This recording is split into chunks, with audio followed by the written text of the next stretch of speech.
"You are a lost case." Professor Mitchell's voice echoed through the empty auditorium of the prestigious music academy, Whitmore as a shot. At 17, Marcus Santos had just broken 2 strings of the violin borrowed during the warming for his final hearing. The young Philippine remained immovable, observing the metal fragments swinging on the polished wood floor. Around the 5 members of the selection committee exchanged badly disadvantaged eyes. His full scholarship depended on this presentation, and now holding a mutilated instrument. "Maybe it's better to give up, boy," murmured Professor Harrison, adjusting her designer glasses. Quality instruments require a certain level of experience. Marcus had grown in the Daly City Filipino neighborhood, where his father worked double shifts as a janitor to pay for his basic violin classes. The instrument he had brought was an inheritance of his grandfather, ancient, patched but full of history. In recent weeks I had noticed whispers in the academy corridors, comments on quotas and forced diversity whenever it passed. 2 minutes to recompose, announced Mitchell by consulting his Rolex. After that we consider your hearing closed. Professor Harrison whispered something to her colleague, who released a contained giggle. Marcus captured fragments. It was not supposed to be right here, and standards are downloading. Professor Bernstein, 70-year-old musical legend, slowly rose from his leather armchair. "Child," said in a serious voice, "this is one of the most prestigious academies in the country. We have a reputation to maintain. Maybe you should reconsider if classical music is appropriate for your profile." The words cut deep. Marcus knew exactly what profile meant in that context. For months the weight of condescending glances had felt, the questions about how to get there, the subtle suggestions to explore other most appropriate musical genres. Over the past 3 months I had received unquieted advice from teachers about finding your place in music. Some suggested that it exploited more ethnic rhythms or considering more practical careers. No one said openly, but the message was clear. People like it didn't belong to that environment. What none of them knew was that Marcus had spent the last 3 years by practicing 8 hours a day, in an even more damaged violin than that. Your secret? It had memorized each existing classic piece, compensating for technical limitations with pure musical genius. During sleepless nights he heard recordings on broken headphones while his father slept after exhausting working hours. "Teacher," said Marcus in a calm voice, "can I borrow one of his instruments?" Mitchell released a rough laugh. "My Stradivarius is worth more than the house where you live, boy. Touch what you brought or—" "I don't need Stradivarius," Marcus interrupted, pointing to a basic violin in the corner. "That fits." The arrogance in the teacher's eyes shone dangerously. If a lost case wanted to humiliate himself publicly, he would not be the one who would prevent the show. In recent months, Mitchell had made clear his opinion on social inclusion programs that lowered the level of the institution. Marcus remembered his grandfather's words. "Ang tunay in the galing ay hindi nakikita sa instrument, kundi sa puso." True talent is not in the instrument, but in the heart. His grandfather had been a violinist in the Philippines before the war, but never had the opportunity to show his talent to the world. Behind the scenes of the gym, Marcus had heard conversations that were not for his ears. Teachers commenting on maintaining patterns about how certain concessions were compromising traditional excellence. He knew every whispered comment, every look of disdain, every fake smile. While Marcus adjusted the borrowed instrument, his calloused fingers found the strings with intimate familiarity. Something has changed in his posture, a serenity that only exists in those who have faced much worse storms and survived to tell the story. Breathing in the auditorium seemed to suspend. There, in the face of all the eyes of contempt, Marcus remained firm as those who keep a secret too powerful to reveal before the right time. If you are following this story of prejudice and musical overcoming, be sure to subscribe to the channel to find out how a moment of humiliation would become the performance that would completely redefine the concepts of talent and belonging of that gym forever. Marcus borrowed the violin with deliberate movements, adjusting the chin while completely ignored the evil whispers around him. Professor Mitchell crossed his arms, clearly savoring what he believed to be imminent humiliation. "Let's see if you can at least hold the arc correctly," murmured Professor Harrison to his colleague, high enough for Marcus to hear. During the last 6 months at the gym, Marcus had supported similar comments daily. Teachers forgot to include it in important masterclasses. Colleagues made jokes about diversity programs whenever he approached, even cleaning employees. Ironically, many Philippines like him received instructions to maintain distance from special students. What hurt most were the meetings he should not have heard. The week before, he had gone through Mitchell's office and captured fragments of a telephone conversation. "We can't just deny the bag, but there are ways to discourage naturally." Mitchell consulted his watch again, this time with theatrical impatience. "We're waiting, young Santos. Or are you standing there admiring the instrument?" Marcus tested the tuning quickly, making minor adjustments to the strings. His fingers found his positions with automatic accuracy, but he maintained his expression neutral, without demonstrating his intimate familiarity with that type of violin. "Interesting," commented Professor Bernstein, leaning forward. "At least you know how to tune. This is more than we expected." The laughs echoed through the auditorium. Marcus took a deep breath, remembering the words of his father the night before. "Anak, alam mo kung year ang pinakamalakas in sandata ng mga tulad natin. Hindi galit, hindi sigaw. Ito ay katahimikan in may layunin." "Son, do you know what is the most powerful weapon of people like us? It's not anger, it's not shouting. It's the silence with purpose." "Paganini, Capriccio 24, said Marcus calmly, positioning the violin. In defendant minor, allegro ma non troppo. The technical accuracy with which he identified the tone and progress made some members of the committee exchange surprised looks. That was not knowledge of an amateur. Mitchell sorted his eyes. "Interesting to know the technical details. I hope your execution is up to your theory." For 3 years, Marcus had studied this specific piece obsessively. I knew that elite academies used to use it as an elimination test, a cruel trap for less prepared candidates. He had spent entire nights decomposing every passage, every ornament, every change of position. "When you're done,"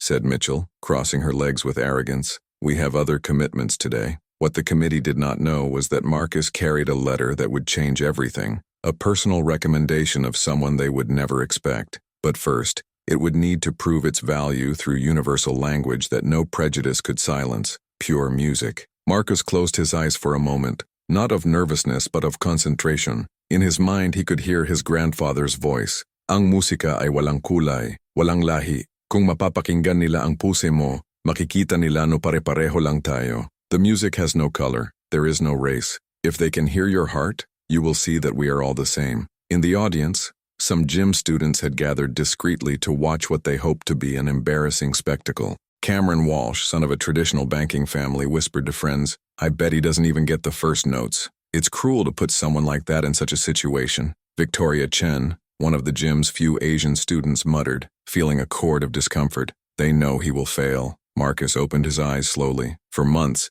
he had observed every movement of the teachers, every sarcastic comment, every condescending look. It had memorized not only music, but also faces, names, and conversations that were not for your ears. Professor Mitchell was in the habit of bragging about his connections with European orchestras during exclusive dinners. Professor Harrison used to comment with other colleagues about certain types of students should never have access to the same opportunities. Marcus knew all this, archived every insult, every humiliation. "Professor Mitchell," said Marcus in a serene voice, "before I start, can I ask a question?" Mitchell rolled his eyes. "If it's fast, do you really believe talent has color?" The silence that followed was different. It was no longer the silence of expectation, but that of tension. Some teachers rose uncomfortably in their chairs. "Touch this song, boy," mumbled Mitchell, but his voice had lost part of the previous authority. For weeks, Marcus had heard conversations in the corridors about maintaining patterns and preserving traditions. I had seen emails about cultural adequacy being exchanged among teachers, knew each argument racist disguised as academic concern. When Marcus definitely positioned the violin under the chin, something changed in the auditorium atmosphere. The hesitant posture disappeared completely. His shoulders straightened, his chin rose slightly, and for the first time since he had entered that auditorium, he smiled. Each new humiliation only strengthened something within him that his oppressors could not see, a musical heritage being fed by his own injustice they tried to impose, a silent force that was about to completely rewrite the history of that elitist institution and show that true talent knows no borders or prejudice. The bow descended over the ropes with precision that made the silence in the auditorium become almost solid. Paganini's first notes of Capriccio 24 emerged not only as sound, but as a silent statement of war against every prejudice Marcus had faced. The initial, technically challenging melody for any experienced violinist flowed from his fingers as if it were an intimate conversation between him and the instrument. Each complex passage was executed with a naturalness that made Professor Mitchell involuntarily lean forward in his chair. "Impossible," whispered Professor Harrison to Bernstein, but his voice now carried admiration instead of disdain. Marcus not only played the notes, he transformed them. Each ornament, every change of position, each double rope was performed with a technical accuracy that rivaled the greatest virtuoses that those teachers had already heard. But there was something more: soul, passion, and emotional depth that transcended the mere technique. In the audience, Cameron Walsh had stopped whispering jokes. Victoria Chen held her breath, involuntary tears forming in her eyes by recognizing the magnitude of what she was witnessing. When Marcus reached the most challenging section of the play, a series of impossible jumps combined with double harmonics, something magical happened. The basic instrument he had borrowed began to sound like a Stradivarius in the hands of a master. Professor Bernstein, in his 50 years of musical career, immediately recognized what was happening. That was not just talent, it was pure genius, the kind that comes once with each generation. Marcus continued, sailing the most treacherous passages as if telling a personal story. Each note carried the weight of years of lonely practice, of overcome humiliations, dreams that refused to die despite all attempts to destroy them. "My God," Mitchell muttered, his arrogance evaporating as a morning fog. Where did he learn to play like this? The answer was on the letter kneaded in Marcus's pocket, a recommendation that had kept as a last resort. He was from Maestro Giovanni Rossini, the world's violin legend, who had discovered Marcus playing on the streets of San Francisco a year earlier. "This young man has the rarest gift I've ever witnessed," the letter said. "Your technique is self-taught, but your musicality is divine. Whoever rejects it will be rejecting the future of classical music." But Marcus had not yet revealed this letter. First, I wanted them to see for themselves, wanted them to feel the weight of their own prejudices being shattered by note by note. During the months at the gym, Marcus had secretly recorded discriminatory conversations between teachers using his old phone, each racist commentary, every plan to discourage it naturally, each meeting where they discussed ways to make it give up. Everything was recorded in audio files organized by date.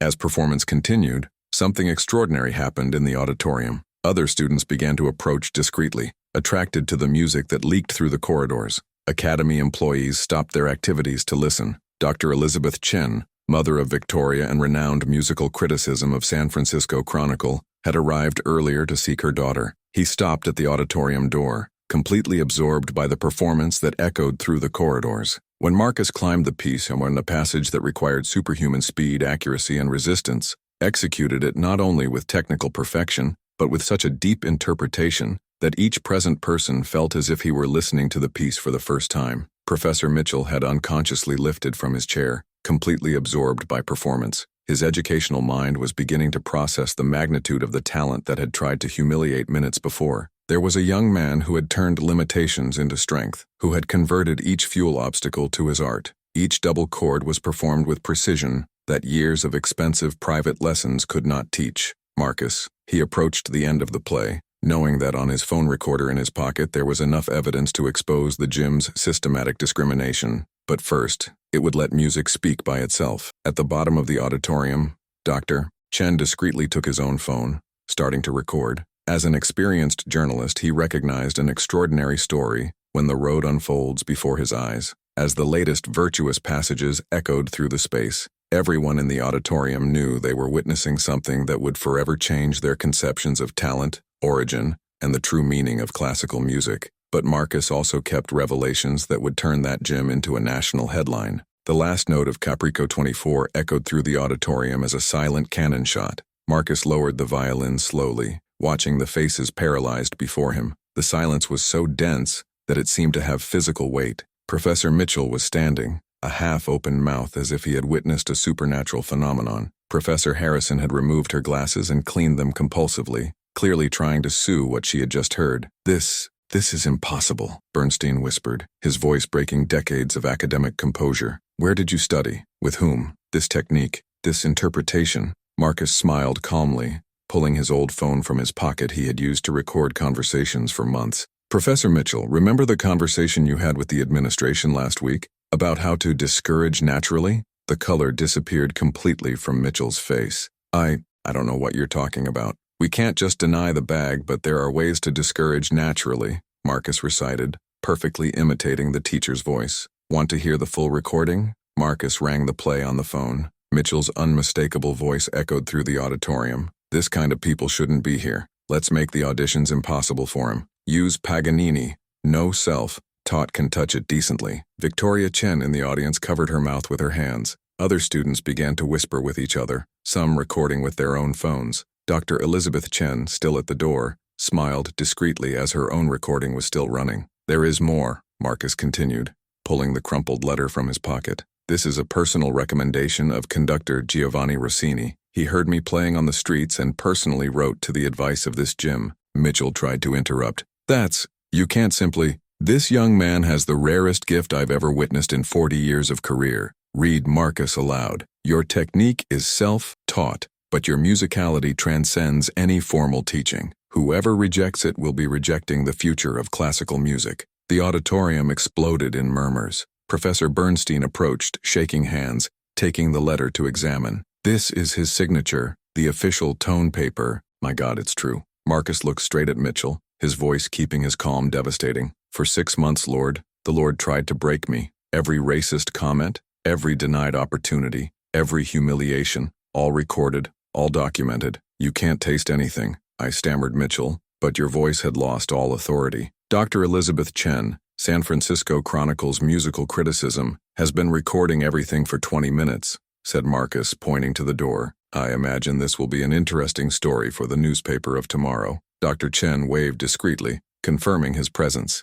Victoria ran to her mother, whispering excitedly about the extraordinary performance she had witnessed. Marcus turned to the full committee. "Gentlemen, please do not confuse my humble origin with disability. My grandfather touched the Philippines before the war. My father works as a janitor to pay my classes. But talent, as you have just heard, has no postal code." He then pulled another phone file. "This recording is from Professor Harrison explaining to a colleague as certain types of students should be directed to more appropriate programs. Want to hear?" The recording began before Harrison could protest. "Frankly, I don't know why they insist on bringing these scholarships. They only lower our level. We should suggest that they look for schools more focused on their cultural profile." Harrison was livid. "This was taken from context. I never—" "Context?" Marcus arched an eyebrow. "Let's hear a little more then." The recording continued. "The problem is that they do not understand tradition, elegance. It is not a matter of racism. It is a matter of cultural adequacy." Professor Harrison finally found her voice.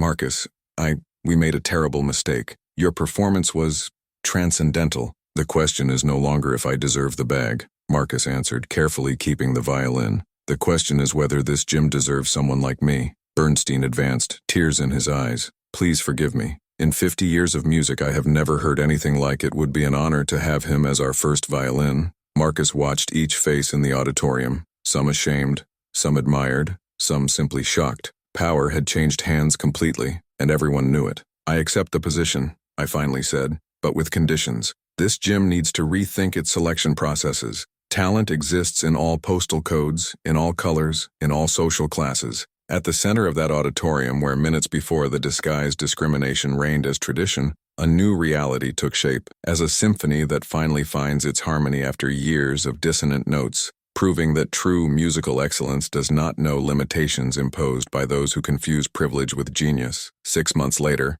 Marcus Santos performed at Carnegie Hall as the first guest violin of the New York Philharmonic Orchestra. The young Filipino-American, wearing flawless tuxedo, smiled discreetly as he saw family faces in the VIP audience. Dr. Elizabeth Chen had written a series of articles for San Francisco Chronicle about discrimination in elite musical institutions, using Marcus's recordings as central evidence. The report won Pulitzer Award and generated a national investigation on discriminatory practices in art academies. In the front row, Victoria Chen applauded enthusiastically. She had become one of Whitmore Academy's most respected student activists, leading reforms in the selection processes that now prioritized talent on social origin. Professor Mitchell had been silently fired from the gym 3 weeks after the incident. His recorded comments circulated on social networks, destroying his reputation in the musical environment. Currently, he taught private violin lessons to children in a small suburban school, gaining a fraction of what he previously received. Professor Harrison underwent a compulsory,